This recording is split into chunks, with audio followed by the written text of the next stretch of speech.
It's an all-out 30-minute Ironwoman war, and it is going to be reviewed here tonight on Ring Respect Radio as we're talking about Island Pro Wrestling's Final Frost. Yes, that means that it is Thursday night. We are the Videos Bros, and boom, just like that, it's party time with myself, Bobby Munson, and the man sitting beside me. He's the man with the angelic voice. He's Papa Smokes. Papa Smokes, happy Thursday. How you doing, brother? Woo, happy Thursday, Munson. I'm having a good time. I'm here on Ring Respect Radio as usual on every Thursday, and I'm glad to be here. We got another exciting review coming up. But you know, Munson, another thing I'm excited about is feels like Saskatchewan is healing from a long, cold, snowy winter. Man, I was just outside, and it is still light out at this time, Munson. Unbelievable. We're coming out of it. We got a nice spring and hopefully a real nice summer coming up. Can't wait for it, Papa Smokes. You know that's going to be opportunities to be outside. I love looking out that window each and every week and noticing a little bit more of the sun light shining through. It's absolutely delightful. Glad to be here on Ring Respect Radio, as always, your Thursday night show for everything indie wrestling, wrestling history. Yes, we've got an indie wrestling review here for you tonight. And you know what? I'm also going to be giving you an opportunity to sit back and if you've ever had any curiosity about videography in pro wrestling, camera angles, different things like that, I've got 9 years experience. Papa Smokes also got a lot of experience behind him as well too. We're going to take a moment here on the show tonight to talk a little bit about that, but we will get to that eventually. Stay tuned for that later on in the show. We're going to go over to the chat right now, Papa Smokes, and we've got Zach Minger joining us as always on a Thursday night. Thank you, Zach. We've got Prairie Pro Wrestling. We're going to be talking about these guys in just a moment there. But thank you, Prairie Pro Wrestling, for stopping by. Brett Martinez, who's back in the house here on Thursday nights. And we got Basser in the house, of course. Bass Man is here saying hello, kids. Yeah. And as always, Thursday nights just aren't complete without our friend the Mangler in the house. Always a pleasure to see you on a Thursday. Yeah. And Sick Shirt Papa is the quote here. What are we rocking tonight here, Papa Smokes? Iron Maiden. Nice. Oh, hell yeah. The baseball shirt. Classic from the 80s. Yeah, perfect. Brett saying, I've been wanting to learn about wrestling show production. Well, guess what? We're going to give you a little bit of that later on. Stay tuned throughout the show, of course. Hello to Astrid joining us in the house. Happy to have you here, Astrid. Thank you for stopping by. And yes, Papa Smokes, we have got something to talk about, a little something called Prairie Pro Wrestling. Yes, we'll get to talking about IPW momentarily, but Prairie Pro Wrestling tickets are on sale for Saturday, April the 4th here in Saskatoon live. Yes, make sure to get your tickets to be able to be part of that show. I believe we're borderline sold out on the seats here, Papa Smokes.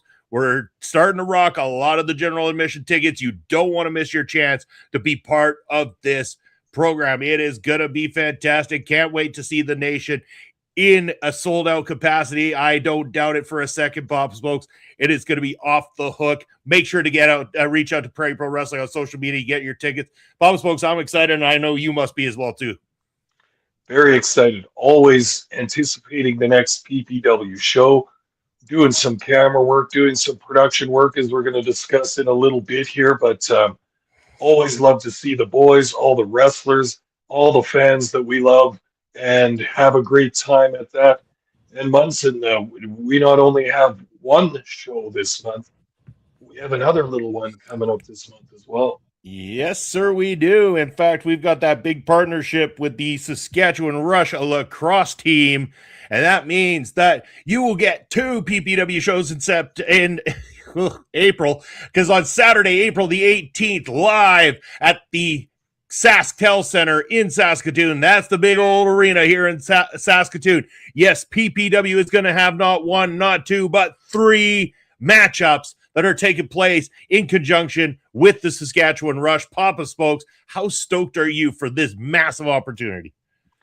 Extremely stoked. And you used the right word, Munson. This is an opportunity for our small wrestling company to get a whole ton of eyeballs on our product, because in Canada and in Saskatchewan, we love hockey, we love football, but we also love lacrosse. And the Saskatchewan Rush are the big lacrosse team in this province. They have a huge following in town here, playing games every couple of weekends at the big arena, and they have partnered up with Prairie Pro Wrestling, invited us out to do some matches, and hell, we even got some drama at our last PPW show involving the mascots. There are two mascots for the Rush. Bruiser, the old one, the Bulldog, and there's a new one that's a Buffalo. What's his name, Munson? I don't quite recall what his name is. Bully or something like that. Anyway, these two have heat with each other. So we're going to see some action even amongst the mascots in this match. But at any rate, some fun for the lacrosse fans, a great opportunity for us in the wrestling company, for all of our wrestlers to get some views and some eyes on them. This is going to be a great night. I'm going to enjoy the lacrosse game and the matches at halftime.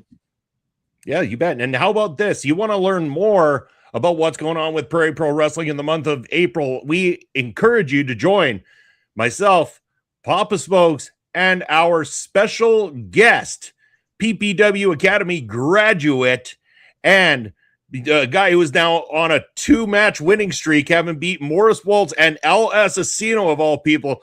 Soup Nasty going to be joining us on the show that night to talk about his career so far, training at the Academy, and also about what's coming up in the future here for Prairie Pro Wrestling in the month of April as well, too. Looking forward to having Soup on the show, Papa Smokes. This is a great opportunity. This is going to be fun for us because we've interviewed quite a few of the talent for PPW Wrestling. Well, there's constantly new people coming up through the Prairie Pro Wrestling Academy training school. We get new blood coming in all the time. Soup Nasty, a fairly new addition to our roster through the training academy. So it'll be a real treat to talk to him, to maybe pick his brain a little bit about how his training's gone and how it's been transitioning into being a pro wrestler in front of crowds, in front of our famous Saskatoon audience. Apparently, Benny has just tossed on his Soup Nasty soup can that he got at the last show. Yeah. I mean, those things sold very, very well. I mean, the fans really came to loving Soup Nasty, so it's going to be great to have him on the show to talk about that experience, getting in the ring and man, getting that big win. We'll talk about that in very, we'll talk about that a lot. It's a huge win that he picked up this early in his career, and it needs to be digested here with Soup on the show. So tune in for Thursday, April the 2nd to get that. But Papa Smokes, I think it's time everybody comes here and sits down and listens to a little bit about our friends from way on the other side of Canada from us, a little known island known as Prince Edward Island. It is Island Pro Wrestling. It is Final Frost. And before we even get started with the matches, Papa Smokes, how about giving the people who don't know a little bit of the lay of the land of PEI? Well, I don't have too much to comment on that front this time, Munson, because this show was held at the same venue in the same city as we did last time. So it is in Charlottetown at the PEI Brewing Company, which has a capacity for wrestling for about 500 people. Look, it's a very nice venue. I think it's completely well suited to wrestling. It looks awesome on tape. And Munson, if we were to go there, they offer such interesting sounding beers as Iron Horse Brown and Sydney Street Red. I'd crack into either of those two babies for a try. Yeah, well, I mean, you got to try one of each when they got opportunities like that. You can't can't just try one, right? Like, I mean, that must be a rule. Only one of each. Might be a long show. Try one of each. I just said that's the trying part. The taste testing, Pops. It's like having your appetizers before the even starting to get to the main course, right? Like then you got the salad course, and then maybe the fish course, and then the main course, and then you got dessert after that too. There's a whole lot of trying going on throughout the whole night. And this is a whole brewing company, so I'm assuming they've got a full roster there 2 months, and I'm going to have to try them all. But for now that we're getting down to business, Munson, how about a little bit of that fine Saskatchewan beer there? We got a nice Pilsner cracked here. Must be Ring Respect Radio. I love the sound of that Pilsner crack. That's none of that crappy Winnipeg brew that they love sucking back there at the WPW shows. At least that certain someone named Angus over there that loves cracking over those Blue Bomber beers. They cry away the tears. I mean, it's sorry, I said it. I don't know you're a fan, Pop Smoke, so I shouldn't throw too much shade, but Angus and I, it's a thing. Hey man, it sounds like it is a thing, Munson. If he doesn't know about it, you're certainly putting it out there, and we'll see what happens. We got to Yeah. go down there still for a match, maybe for a card in the summertime. So I behave, like it. Munson. Behave for now, anyway. I'll be on my best behavior, Pop Smokes. I promise. I've just put it in the chat though, so everybody knows. If you want to check out Island Pro Wrestling over on YouTube, this is a link directly to the show that we are talking about tonight. 6 matches on this particular card, Papa Smokes, and all generally were in that 20 to 30 minute range throughout this one. So Yeah.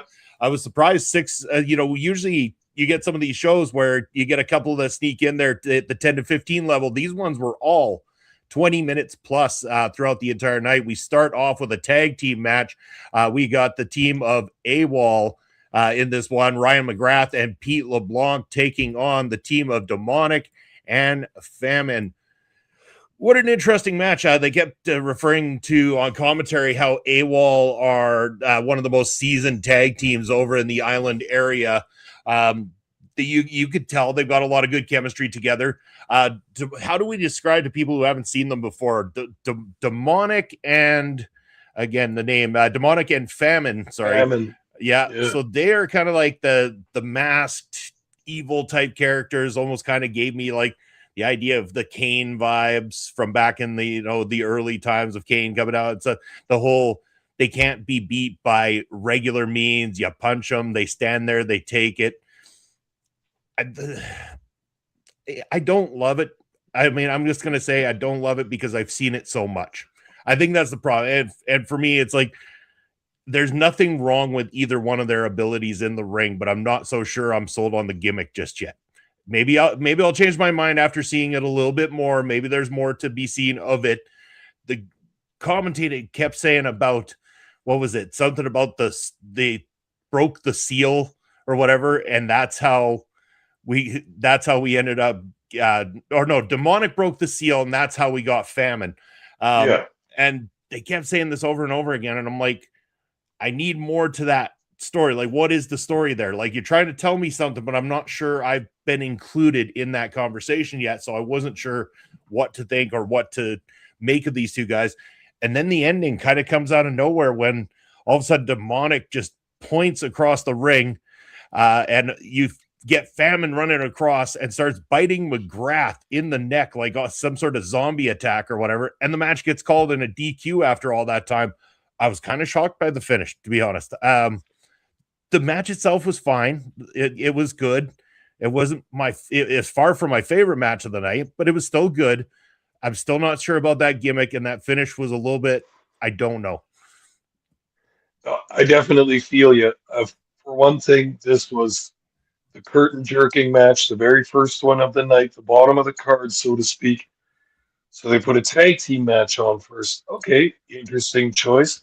This was also a tag team match that lasted 18, 19 minutes, kind of. Just the match alone with entrances and stuff. It was almost 24 minutes. Kind of seems long to me for a first match, but whatever. I can also see the logic in getting some of these guys at the bottom of the card some quality time in the ring. You could see that Famine was probably the newest wrestler in this match to the business. He did quite fine. No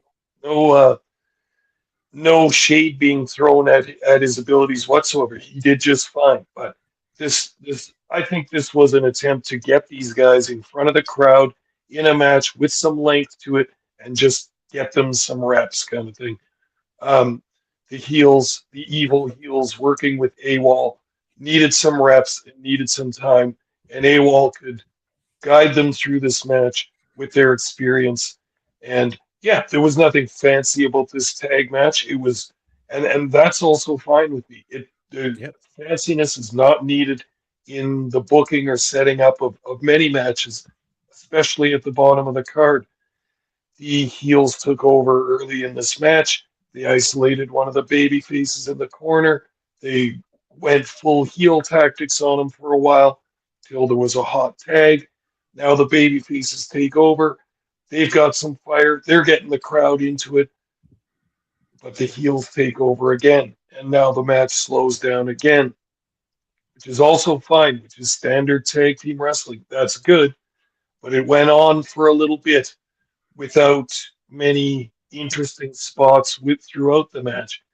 Then there was another hot tag, and the baby faces took over again until the heels decided to just attack with, as you described, Famine biting his opponent's neck, kind of like a zombie, just like he was trying to devour his flesh, kind of. And he had been doing this throughout the match. The ref had seen enough. He called the DQ. That works perfectly in wrestling psychology as well, but kind of just fell a little bit flat as a finish, in my opinion. But whatever. I'm good with this match. It kind of got the crowd going a little bit. It was long, but these guys got some reps in, so there you go. There's your first match. It's done. The crowd's getting warm. It fulfilled its purpose. I got no problem with that whatsoever. Yeah, that's right. I mean, again, anything we say is just really nitpicks and stuff like that too. Like, we're not really throwing shade at pretty much all indie companies we talk to. We want you to succeed. We understand it. We know indie companies perfect, right? Like, and again, you're right. It's about getting those reps in, and that's clearly what there was a lot of here, and it held the show. It held the audience. So there's no harm, no foul, basically, in this one. One that would really get the audience going, because of course you got one of the biggest smack talkers in the entire island area. It's the PEI championship. Rick Owens, joined by Katie Lynn, issues an open challenge to anybody in the back that wants to take him on for his PEI championship, a championship that I believe they've said he's held now for a couple of years straight or something like that. Bob Spokes has been a very long reign, in fact. I thought they said 170 some days or something, so maybe the better part of a year, but something like that. Okay, yeah, it was a decent run with the belt anyway, but issuing an open challenge to anybody who wants to take it up. And of course, we get Zane Valentine, the man of 7,000 different nicknames, apparently, joined by Stormy Hale. Man, we can't say enough good things about this guy, Papa Spokes, between his in-ring work and his work on a mic, but also his work to just smack talk people throughout an entire matchup. Like, if the only way he's not talking is if he's just taken a big slug right to the face from his opponent, and that doesn't happen very often. So you get to hear Zane Valentine talking smack a lot, and he is good at it. Man, does he carry my attention throughout the entire matchup in this one. This ended up being very enjoyable between these two guys. I like this one quite a lot. Just going to pause right there before we go to you, Pops, folks. Hello to Mel Ball College joining us here tonight. Mel. Thank you, Mel, for being here. But yeah, your thoughts on this matchup, Pops, folks, that I rather enjoyed. Oh, me also. And they had their PEI heavyweight championship match second on the card. Interesting also, but it also shows that they've got some plans for some other big matches later in this card. So these two veterans came out. And yeah, I also can't say enough praise about Zane Valentine, the ultimate male. Man, you already used the word work. This guy is a worker. He's awesome. And by worker, I'll explain this again. I don't mean just ring work. I mean working the crowd, working with the ref, working with his own valet, working with his opponent's valet. He talks. He works all the time, and he's so effective at it. And by that token, his ring work is not overly extravagant or anything like that. He's got a ton of good moves, but he's very understated in his ring work, and I appreciate that because his charisma and his personality far outbound anything that he could do in terms of moves to wow the crowd. He's constantly interacting with them, and the crowd is responding to this. We've seen this in our home company as well, PPW. There are some wrestlers who exude that charisma and that confidence to interact with the crowd the entire time. That connects with the crowd. If you're good at it, you can connect with the crowd as a babyface or as a heel. And in this match, we're not really sure. Zane Valentine was working as a babyface technically in this match, but of course, he's the asshole babyface. He's the arrogant babyface. He's still doing his heel stuff, but the fans are loving him for it because of who his opponent is. He's great. I've often said if a wrestler is extremely good at one side of the coin, as a heel, for example, quite probably he's going to be good at the other side as well because it is two sides of the same coin. Valentine, very, very effective. His charisma shows through at all times. So, man, what a treat to get to see him again. And from a couple months back, the first show that you and I reviewed from IPW, Zane Valentine was easily the standout wrestler on that card.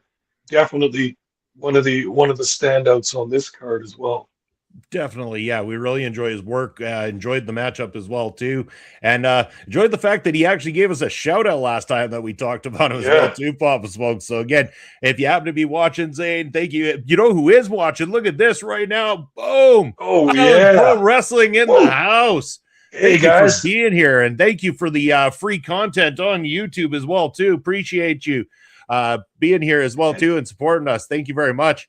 But yeah. Munson, can I add one more thing in that? As long as we have Island Pro Wrestling listening right now, wouldn't it be something if Papa Smokes didn't have to be the only ultimate male on this podcast? Maybe we could get a little more ultimate male on this podcast. You never know.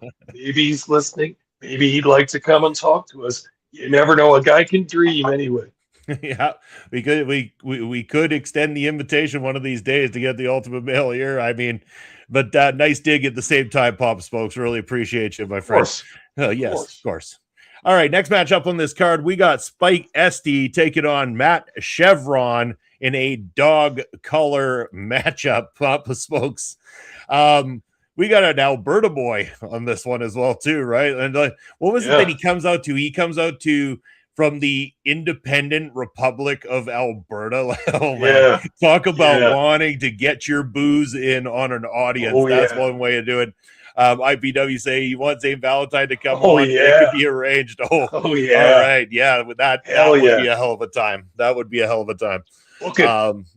But yeah, let's make it happen for sure. 100% love to make that happen.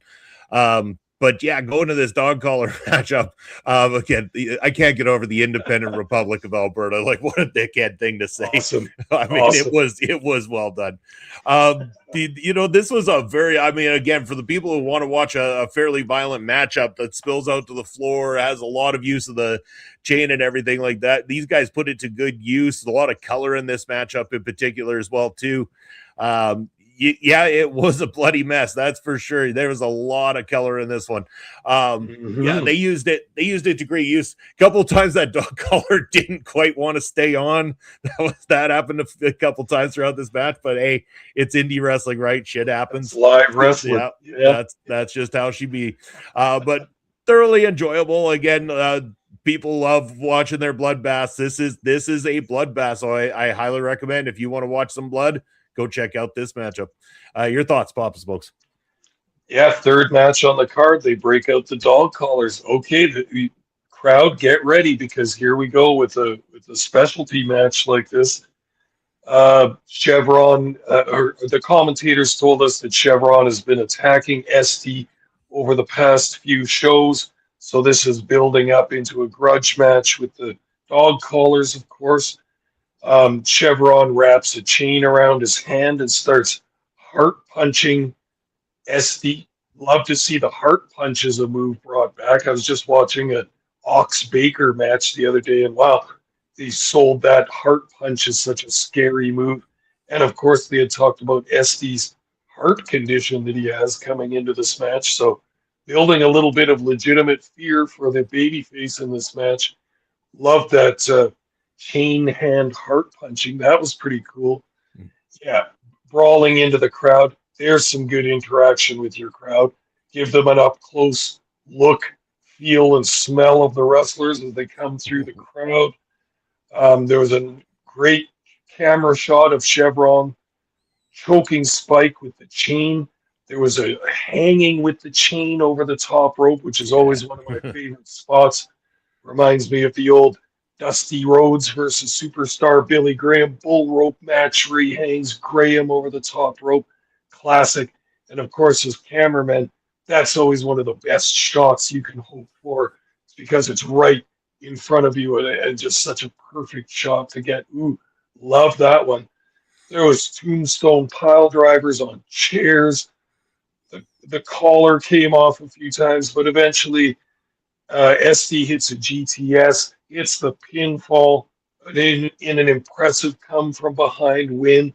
So begs the question, what happens to these two now? Is this going to settle the feud? Usually a specialty match like this will settle a feud. You got to wonder if Chevron has it buried in his mind that he's lost this feud. I don't know. I could see him coming back for some more jump from behind attacks. We'll see what happens in the future. We'll be watching. Well, we know it firsthand from what we've seen here locally in our own hometown, Papa Smokes. Sometimes those feuds never want to be buried at all, kind of thing. They might haunt these guys till the end of their times, but we'll see where it goes from there. Up next, we got August Artois versus Ryan Schimmel. And I know, Pop Smokes, you're really excited to talk about this one in particular. August Artois definitely left an impact on the two of us throughout this matchup. This was a nice, solid one-on-one encounter in this matchup here. I enjoyed myself too, but yeah, August Artois, you know, if in terms of people we weren't as familiar with, I would say massively one of the standouts of the night for me. Very much so. And I'm not sure if we covered one of Artois' matches before on IPW, Possibly. but I'm familiar with his name a little bit from social media, I think, and I had been kind of curious about him. Wow, glad to see this match and really digest it because he's got something going on in the same vein that we talked about Zane Valentine and handed him some praise for the kind of But fairly not everyone agrees. Yeah. Sharky doesn't agree anyway. But Artois got that gift of gab, and he's got a charisma, not necessarily a positive leaning charisma, but a charisma nonetheless. He's really good on the mic. You gotta hand him the mic before his match because he's gonna rip on the crowd. I like the one thing he said was PEI stands for please exit immediately. Oh, nice.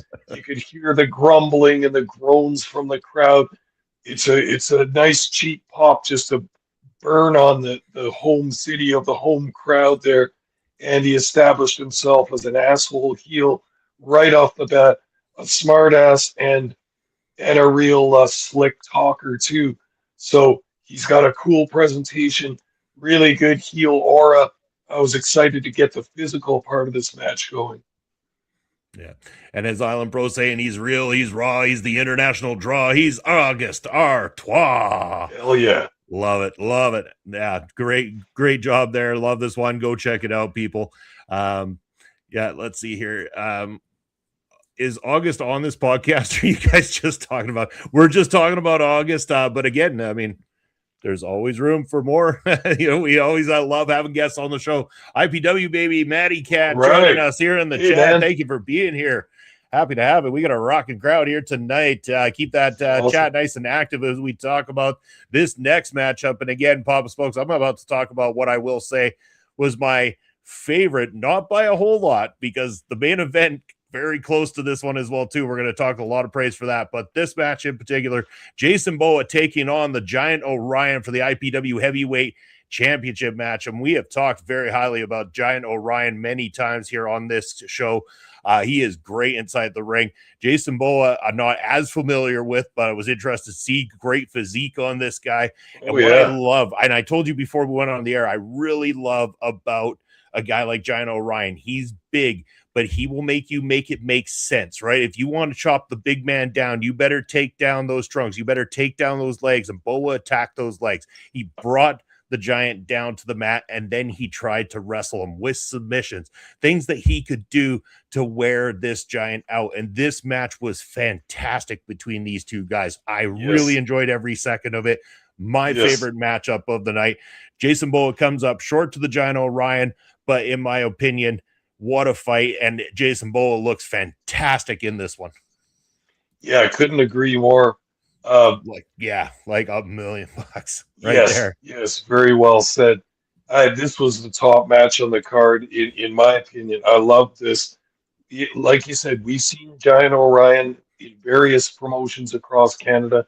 He's excellent, and he's gotten better over the past few years. You know, we reviewed a match or two of his from that tournament in Alberta a few years ago. Do you remember that? Okay. Yeah, I do. That was good. That was one of my first times seeing him. We've seen him wrestle in Winnipeg a number of times. He's gotten better over the years. He's quite big. He does fit the status of giant, but he can also work a little more effectively than some of those big guys. And yet he gets the psychology of working as a giant and does it beautifully. Now, Jason Boa really, really stood out to me in this match. He's awesome. His presentation is excellent. He comes out like an MMA badass. He's got the physique. He looks, just like the comments said, like $1 million at least. Not 1 million Canadian, 1 million American. That's USD, baby. Oh, hell yeah. He enters with Lady Poison and comes in looking like a complete badass and fights that MMA style. The psychology and the layout of this match were just excellent, I thought. Just like you said, he's going to do that limb work. He's going to go for the legs of the giant, try and take out that vertical base, put him down on the mat where you can wrestle him and get those submissions on. Yes, this makes complete sense. This is the kind of strategy that a real wrestler and a real fighter would use, especially against an opponent that he's outweighed by like 80 pounds or more, right? There was some very, very cool spots in this match. There was one in particular that I liked where the Giant Orion got Boa up into the position where he was going to do a razor's edge, had him over and on his back, and Boa flips around into a rear naked choke. Man, did that look tight. That looked absolutely awesome. Here's another wrestling psychology spot that is perfect. You're not going to stand toe-to-toe with the giant. You're not going to be able to match the power and the strengths and the strikes of the giant. So you got to work him. You got to get him in close. You got to, oh, hell yeah. You got to get in close and get that chokehold on him. Get that sleeper hold on him. Got to weaken him. Take his breath. Take his strength. And take all the power out of his legs. Boa worked this to perfection. After working the giant's legs for a long time, he puts on a nice knee bar. He's got a heel hook going. Oh, just beautiful wrestling. All kinds of excitement with those submission holds. I'm loving Jason Boa. As commentary told us, he's a bit of a legend around the Maritime area, and I'm so surprised I don't know of his work before, but I'm very, very interested to see more. Same with the Giant Orion, but Boa really stood out for me in this. What an excellent talent. And speaking of the Giant Orion, it looks like that on Saturday, or April the 4th. Geez, man, I'm bad with my months. I'm going to get cooked here. Saturday, April the 4th, it's going to be August taking on the Giant Orion, and he's planning to take him down. There you go. There's your advertisement for the big show coming up on April the 4th. Yeah, man. All right. A lot of good wrestling on that Saturday, April 4th, Papa's folks. That I'm looking forward to. Obviously, our friends over at IPW. But during that time that we were chatting as well, Kill Count Gaming joined the chat for the very first time. Thank you for being here tonight as well, too. And of course, we got Sharky saying that Jason Boa is worth about $3 million with that $3 million Canadian with that physique. And Matty Cat mentioned that it was a hard hitting bout. It very much was, definitely match of the night, but only by a bit, Papa Spokes. And we're going to be talking about that main event momentarily. We've got someone else here in the chat. Famine, the Hollow King, IPW Final Frost. The first seal has revealed the hunger of the world. Okay. All right. Okay. Famine, the Hollow King joining here tonight. Love it. Welcome to the show. Famine was certainly hungry in his match. He was biting everybody all over the place. That's right. It was quite the feast up in IPW Final Frost there. But yeah, before we talk about the main event, Pop Smokes, I've got a promise. I wanted to talk a little bit about camera operation in indie pro wrestling. Again, for anybody who's looking to get into doing camera operating for indie pro wrestling shows, it's not an easy gig. I've been doing it for almost 9 years now. Papa Smokes is just right behind me a little bit on that one. Probably coming up on your 8th year now, Papa Smokes, I would say, operating a camera or so.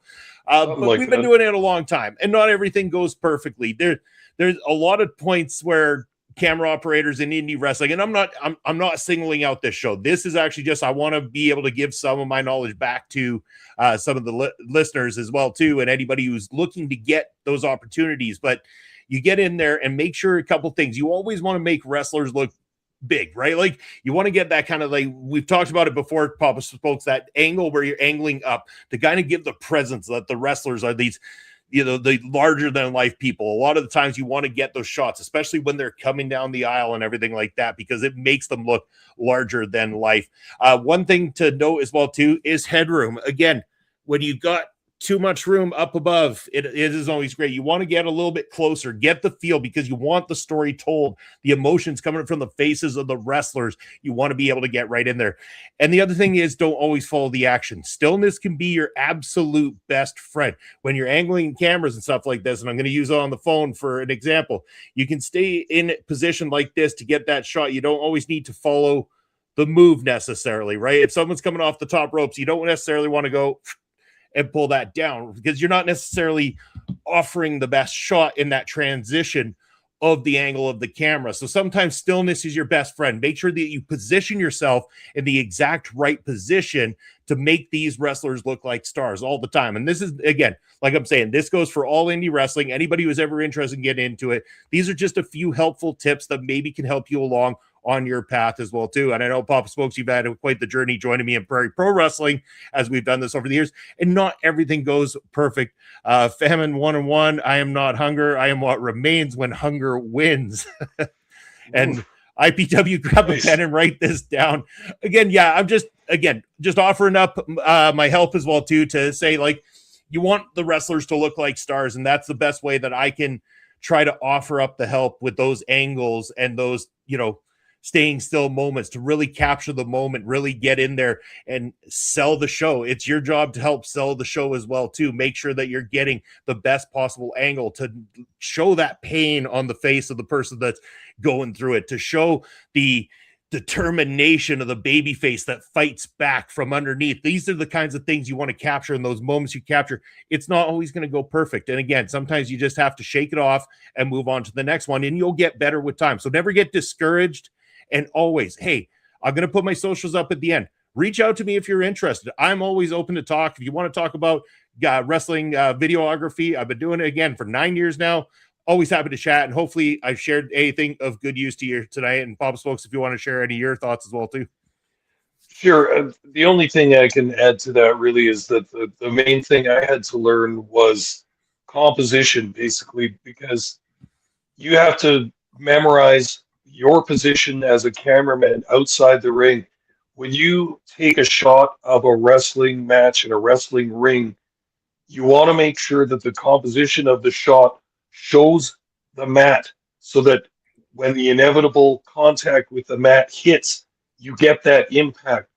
So align your shot, frame your shot with the bottom of the mat so that you're always going to get that impact. Then you've got to adjust to get the rest of the wrestlers' bodies and heads and faces in the shot. But for composition, always, it's not going to work for every single spot, but try and keep that bottom of the mat in there so that you don't miss the good hard impacts of the moves. Yeah, exactly. Great advice, Pop Smokes. And again, like I said, you can always reach out. Happy to chat about it at any point in time. And from there, we go back to the show. We go to the main event of the evening. And because this is a 30-minute Ironwoman match, it is for all the falls. All the falls. There we go. We got that one right. They had a little bit more fun with it on the ring announcing there with that one. It was one fall mentioned because, hey, why not? We want to hear that audience say one fall one more time, but all the falls got in there afterwards. It was great. This matchup, again, like I said, my second favorite matchup on the card. And again, they were very close. And I'm going to be nitpicky here and say that the only reason the other one was a little bit more to my flavor is I like a submission specialist. And with Jason Boa in that one, I found that I liked it that touch more, but take nothing away from these ladies, man. Bob spoke. We talked about them very highly about having the match of the night last time out. The Vandal Chantal taking on the Heartbreaker, Ronnie Payne. Again, last time they went to a no contest. This time it's an Ironwoman matchup, 30 minutes. They have to go and find a winner this time, right? You would think that there's no way that this one could go a full 30 minutes. Well, I started to doubt myself partway through this thing as this one went on. We got to a point when we only had 17 minutes left in the matchup. There was not a single fall at this point. These ladies were putting on a fantastic wrestling matchup with each other, and I'm talking wrestling matchup. The wrestling inside the ring was spot on, absolutely dynamite. Man, we got more people in the house here. Jay Sam's joining us for the very first time. IPW, baby. Yeah.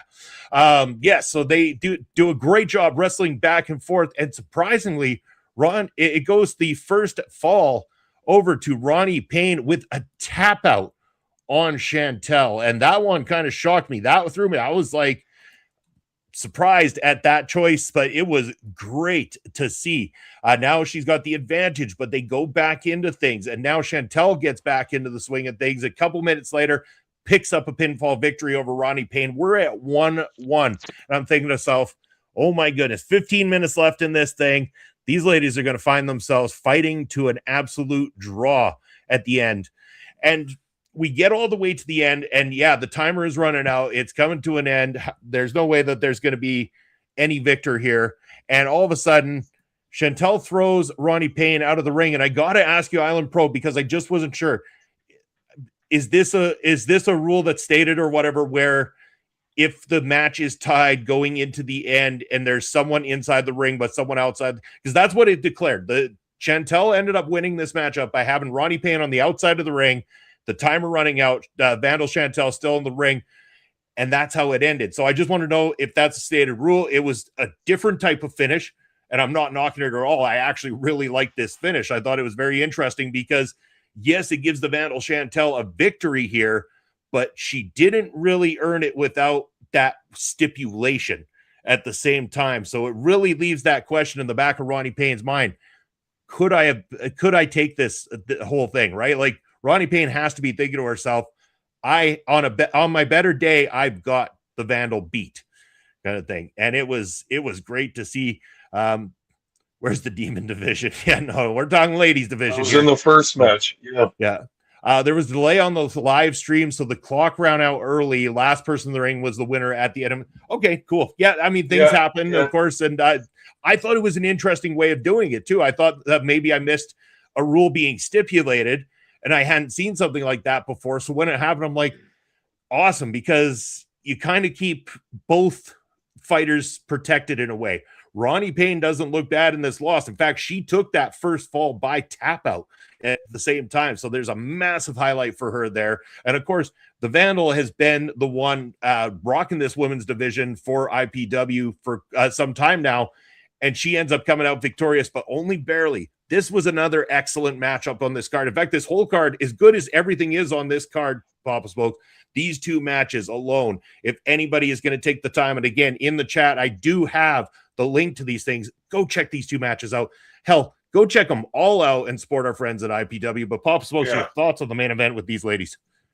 Yeah, pretty cool main event. I liked this whole concept that they needed to get everything sorted out between these two women. They've got a long past against each other and as rivals and enemies. So an Ironwoman match with a 30-minute time limit as the main event of an IPW show. Oh, hell yeah, I'm into that. So this was cool.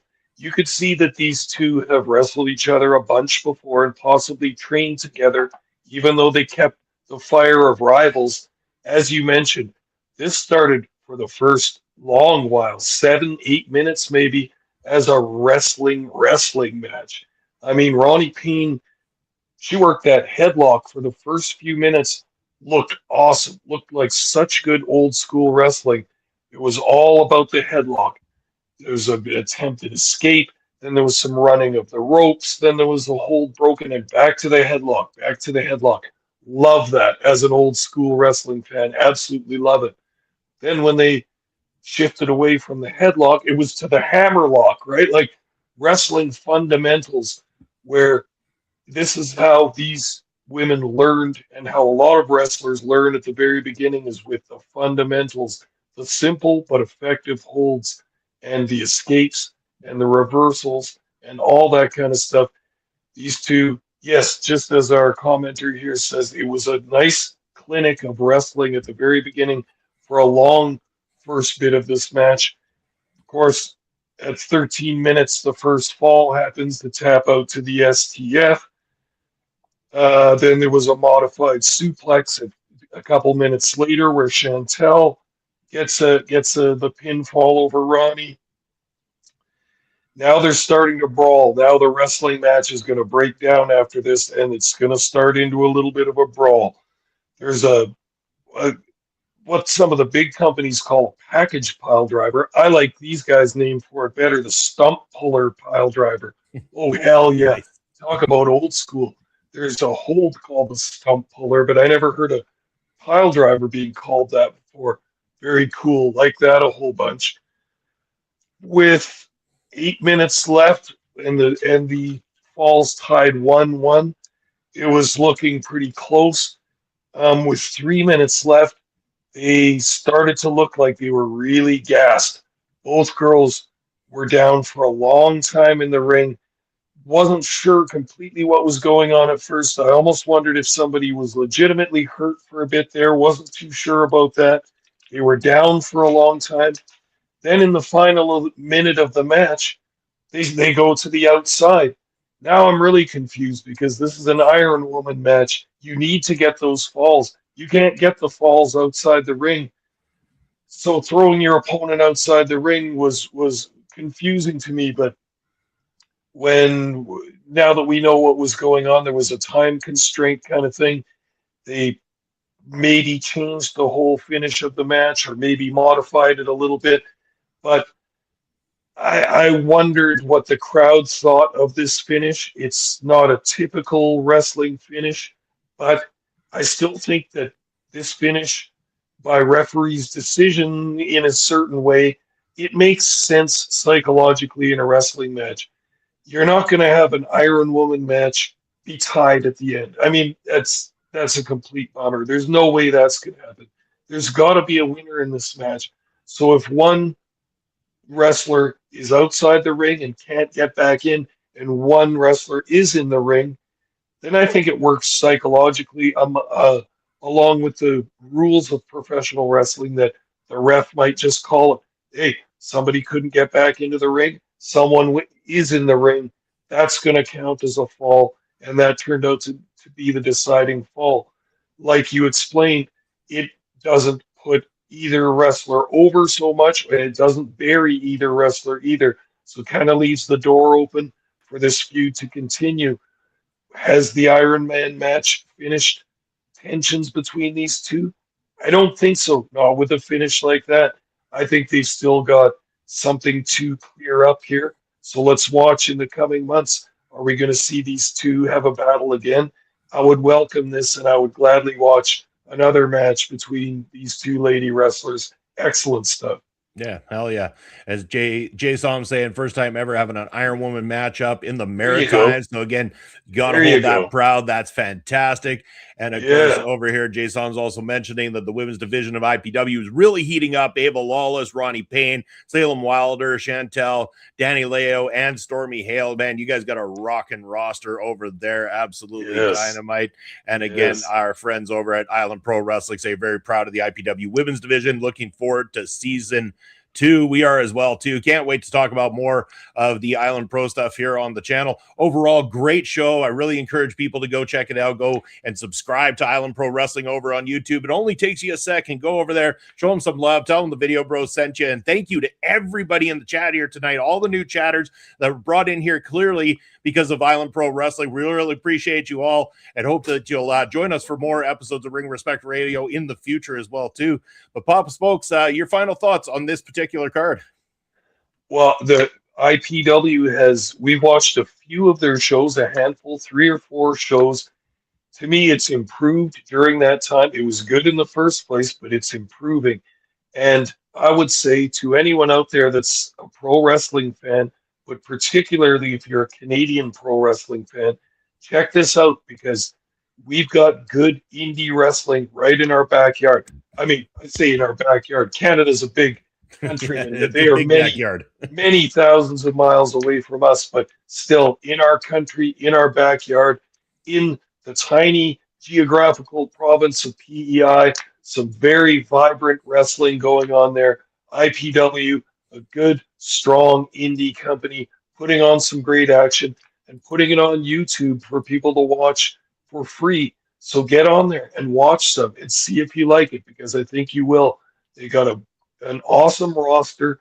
They're bringing in talent from other places in Canada and the US. Plus, you can see that there's some homegrown talent there as well. Maritime talent. I'm interested in this. I want to see more of this. And just a great salute out from some Canadian wrestling people out here in Saskatchewan to our brothers and sisters out in the Maritimes. Thank you for the great work you're doing, and we love it. We're going to continue to watch, pay attention, and hopefully review more on this podcast. You bet. As Island Pro Wrestling say, we all Canadian. Yes, we are. Oh yeah, very much so. But we are getting to the end of the show here, so I'm going to go ahead and throw the most expensive ticker in all of podcasting on the screen. It's the Pop Smokes ticker, and he's going to tell you where you can reach out to him, what he's got coming up. All right, everybody. Every week I'm here on Ring Respect Radio on Thursday evenings, hosted by OLE Podcasts and the Video Bros Network. Other than that, I can be found on Elon Musk's free speech wonderland known as X. I am at smokes_papa, and also allegedly on Twitch at papa_smokes_. And I say allegedly because people can't seem to find me on there. I don't have a lot of followers on Twitch. Maybe that's why. It could be the case, but maybe you could find Papa Smokes on there. As for myself, Bobby Munson, my credentials are rolling across the screen right now. You can find me on all social media, so check that out. Reach out to me again if you're getting into indie wrestling, you're getting into doing the camera operations. Reach out to me. I'm happy to share my experiences with each and every one of you. If you want to find more of me here, you can. In fact, I'm going to be back here on the channel Sunday morning at 11 a.m. on the East Coast. It is Point of View, our sports review show here, Papa Smokes. We're going to be talking all about the week in sports with myself and Andre C. You could also couch myself and Papa Smokes as part of the commentary team for Prairie Pro Wrestling. Yes, you can go check out Prairie Pro Wrestling over on YouTube, where we release a new match every single Saturday from our vaults. Last Saturday, Papa Smokes, the massive first time ever cage match in Prairie Pro Wrestling. Hellacious, bloody, violent. I can't believe that the YouTube censors let us put it there, but it is there for your enjoyment over at Prairie Pro Wrestling. Would love to see you over there as well, too.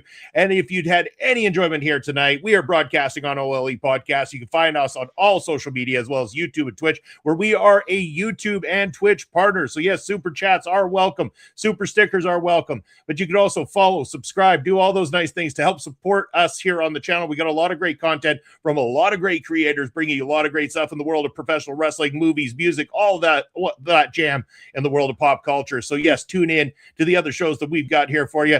And to everybody who joined us tonight, and even the new ones that came in at the last second, IPW Nation, IBW is the best. Yes, we got some great comments coming in here. Maddie, thank you for being here tonight. I know that the Mangler gave us a shout out here. Thank you as well, Mangler. Yeah. Brett Martinez was here tonight. Everybody who joined us, Island Pro Wrestling, thank you very much. We appreciate it. We hope to have you all back here again, where next week we're going to be talking with our friend Ed Fries, and we're going to be reviewing Chaotic Wrestling's Cold Fury. Come check that out next Thursday night here on the channel.